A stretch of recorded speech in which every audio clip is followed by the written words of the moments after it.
What up? Happy Tuesday. I've got like 11 days left, and then I'll have a year and a half. It's crazy, man. It's crazy to think that I'm about to have a year and a half. It's not crazy. I like using that word crazy because, you know, I'm a little crazy. But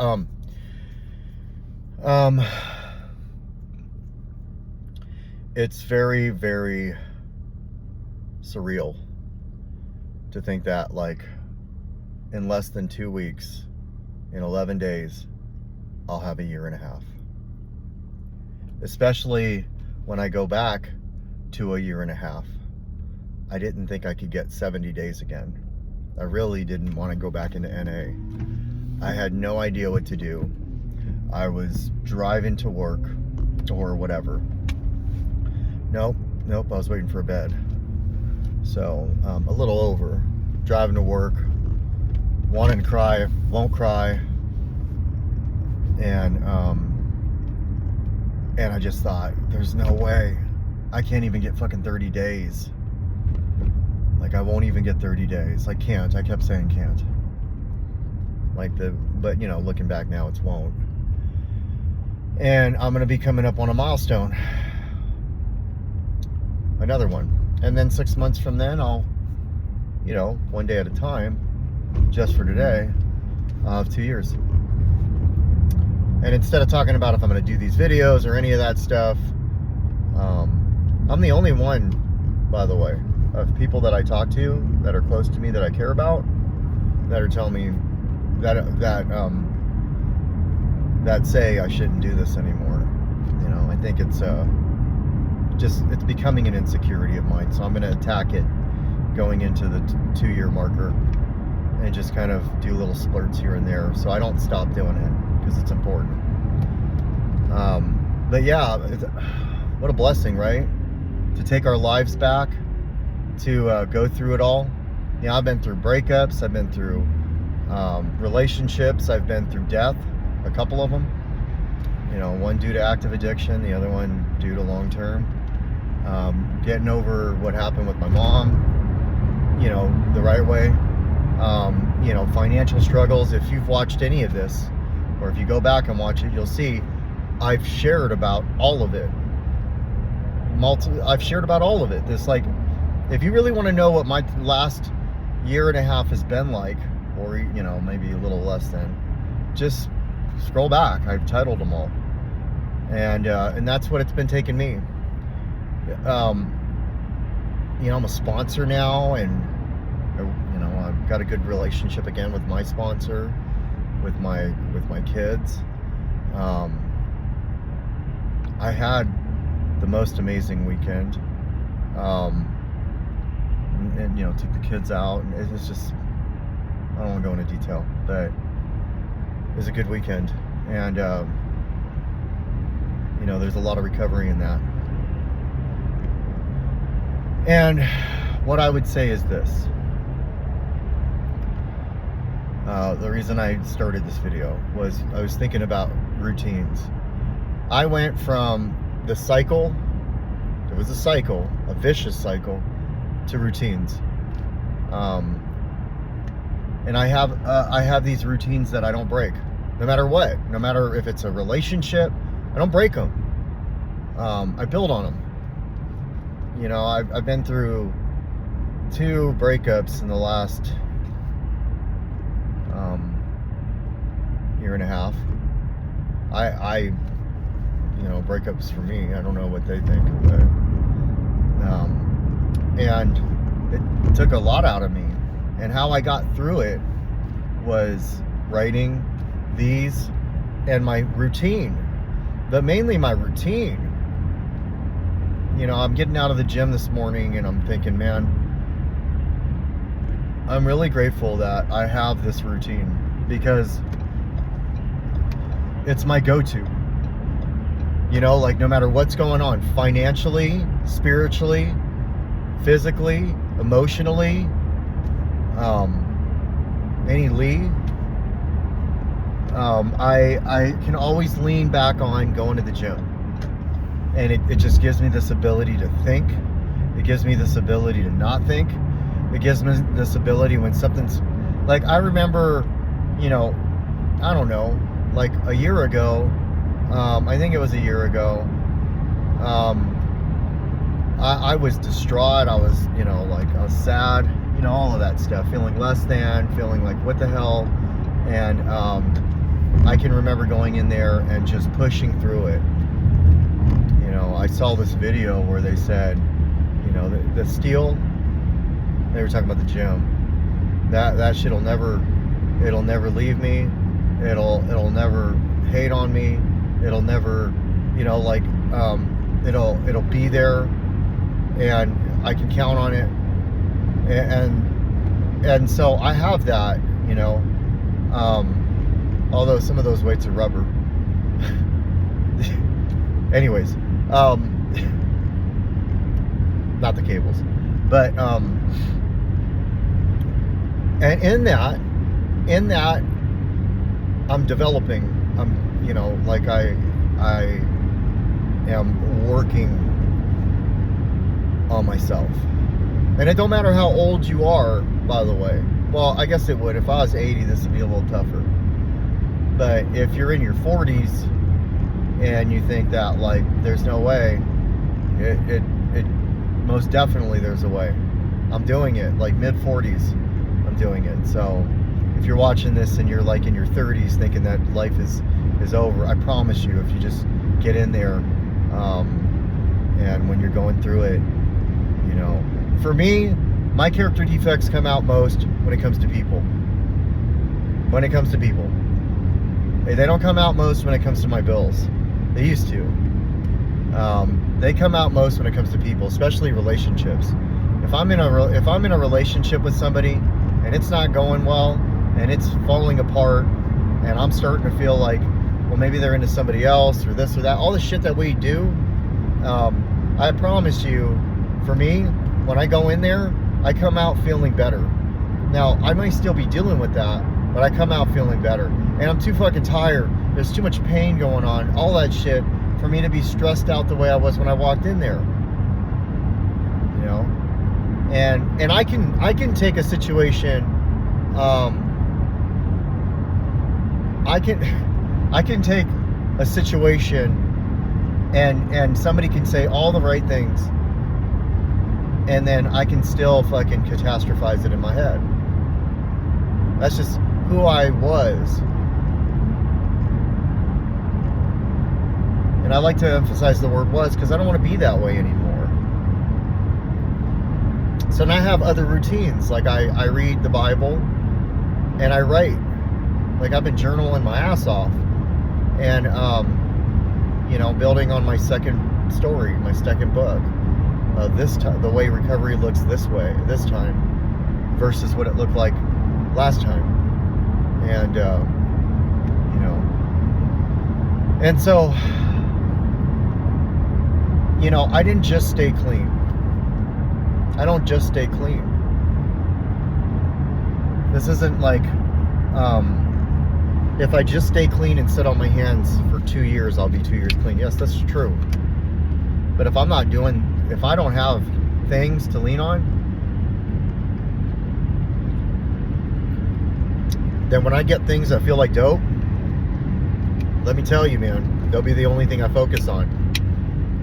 You know, like if you get into a relationship and you stop making your meetings, if you get into a relationship and you stop going to the gym, if you get into a relationship and you stop doing the things that you did prior to getting into that, you're in for a world of pain, man, especially if it doesn't work out. A world of pain. Because having my hikes, my basketball league, my gym, all of that is my go-tos. Having church is my go-tos.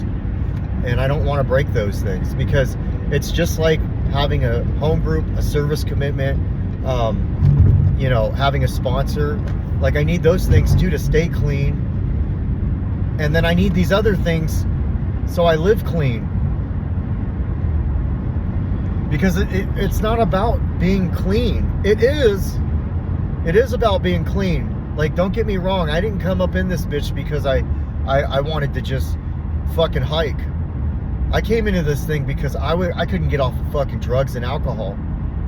I got into this because I couldn't stop using it, or I wouldn't.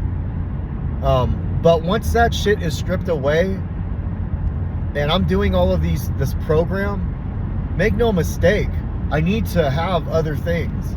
So I recommend it. I don't give a fuck if you croquet or what, I don't even know what that is, but you know, is that where you like do the yarn thing? Whatever. Is that crochet? Whatever.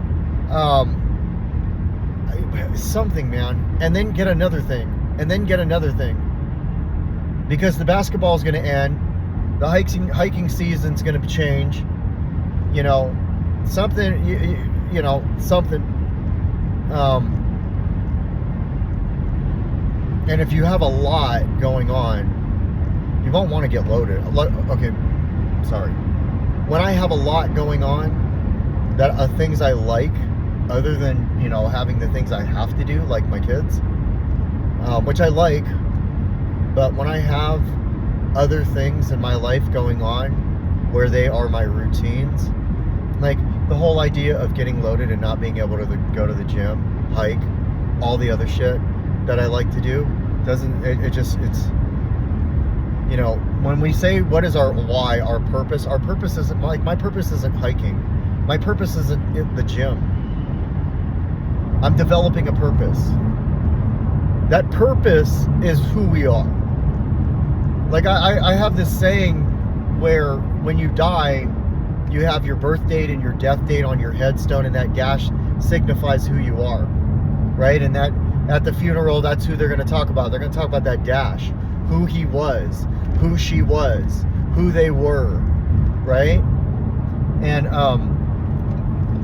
that dash is your purpose. It's our purpose. And our purpose is that's what identifies us. And I'm learning that. I couldn't tell you that a year ago or a year and a half ago. But as I develop a relationship with God, as I develop a relationship with myself, all these things that I'm doing for myself because I love myself. I'm becoming myself's best friend. So when nobody's around, like if you read the stuff that I talk to like if you read how I talk to myself, you would say he talks to himself in a good manner. Like he builds himself up. He lifts himself up. You know, like I don't play devil's advocate with myself,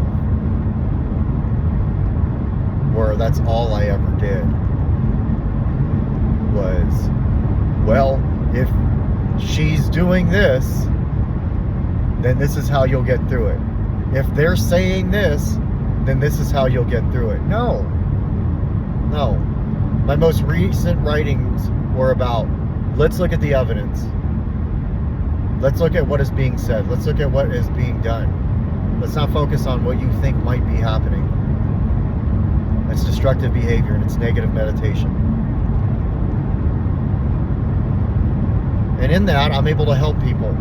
I'm able to help out my sponsee. I'm able to help out people that I've never met face to face that reach out to me when they're struggling.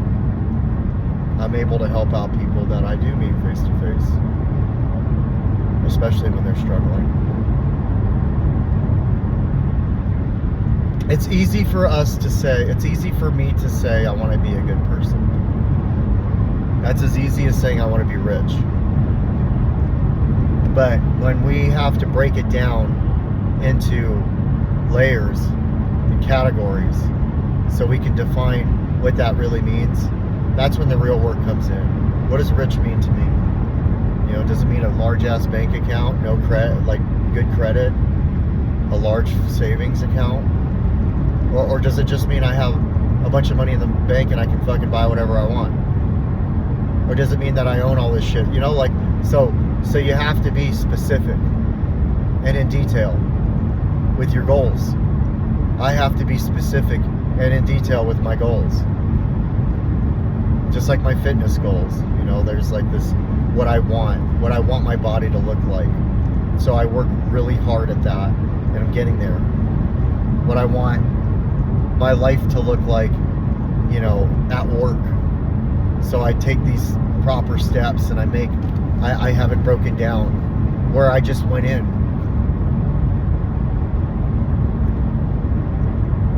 And all of it is because I am staying clean.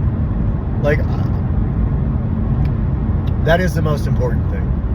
So I know earlier I said, it's not just about that. It's the most important thing, though.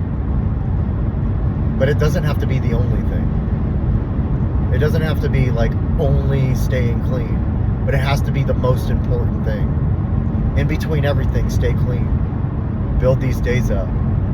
And then you look back and you're like, shit, man, I can't believe I got this much time already. I can't believe I got this much time.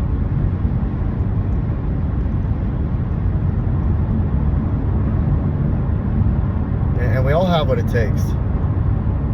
But we all don't do what it takes. That's the reality of it. That's why it's a small percentage of people that make it. You get to choose. Do you want to be in that small percentage of people that make it, or in that large percent of people that don't? Because people die daily to this disease. But people live regularly to recovery. And it's like my rest of my life is going to be this. What a wonderful thing. Like, to think that, like, I'm always going to be working towards something. And I'm always going to have, like, a character defect that pops up so I get an opportunity to work through it. What an amazing thing. It's never going to fall off to where it's like, okay, it's just flat. Which is like what I want all the time, right? Like, why does it have to be so the highs and the lows? Extremely high or extremely low? Why can't I have some normalcy? It never was like that for me. I like really depressing music, really angry music, or really happy music. I have to force myself to listen to meditation, sounds of rain. That shit don't motivate me. What it does is it grounds me. Right? It grounds me to that flat place. Because I'm either all the way up or all the way down. So I either have to be brought up or brought down and then grounded. And the grounding doesn't make me feel normal. It just calms me. Normal feels like fucking a shit show. And that's not a bad thing either. It's just what it is. So just remember that, I know this is a cliche, all we have is today. But all you really do have is today. You ain't going in tomorrow till tomorrow. And yesterday already fucking happened, man. So you have right now. You have this moment after you're done watching this to fucking go out and do whatever. And then tomorrow's gonna happen. And then that's gonna feel like today. It may not be exactly how today is. You might have all kinds of different feelings than you did. But it's gonna be your next today.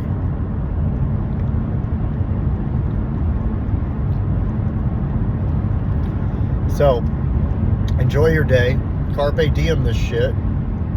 You don't have to live like it's your last day, but just remember, we never know when our last day really is.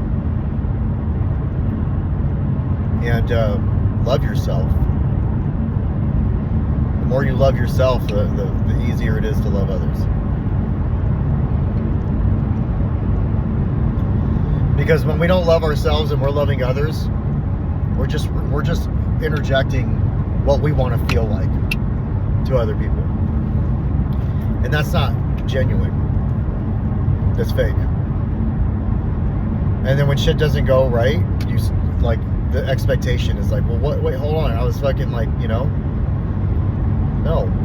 I was faking it. I was wearing a mask.